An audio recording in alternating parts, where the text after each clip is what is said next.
হামের প্রাদুর্ভাব মোকাবেলায় আজ থেকে দেশ জুড়ে চলছে হাম ও রুবেলার বিশেষ টিকাদান কর্মসূচি।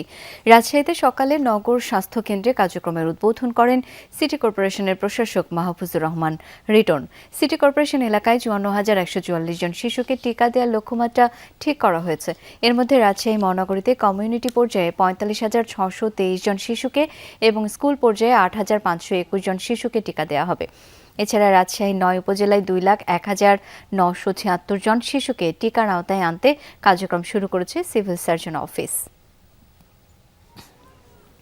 বরিশালের আগৈলঝরা উপজেলা স্বাস্থ্য কমপ্লেক্সে টিকাদান কর্মসূচির উদ্বোধন করেন তথ্যমন্ত্রী জহিরুদ্দিন স্বপন। জেলার ৮টি উপজেলার ১০,৬২,৫৪০ জনকে টিকার আওতায় আনা হবে। ৮,০০০-এর বেশি কেন্দ্রে দেওয়া হবে এই টিকা। বিগত সরকার টিকাদান কর্মসূচি নিয়ে অবহেলা করায় হামের রোগী বেড়েছে বলে অভিযোগ করেন জহিরুদ্দিন স্বপন। একটা দায়িত্বশীল সরকার হিসাবে আমাদের শিশুদেরকে এই নিরাপত্তা দেওয়ার দায়িত্ব অধিকার আমাদের।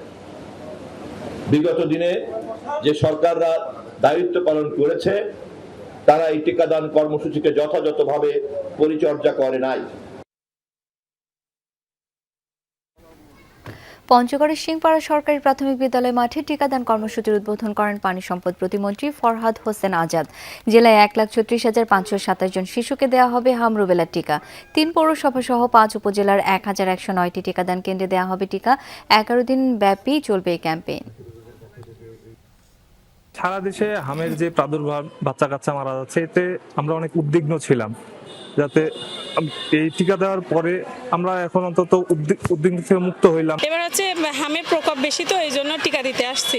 ভয় আতঙ্ক তো আসছেই, সবার হচ্ছে আশেপাশে, তাই জন্য সরকারের পক্ষ থেকে আমরা এই পদক্ষেপ নিচ্ছি।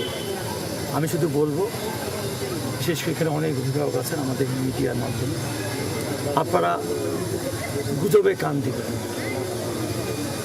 আপনি গুজবে কান না দিয়ে আপনার সন্তানকে আপনি টিকা দেন।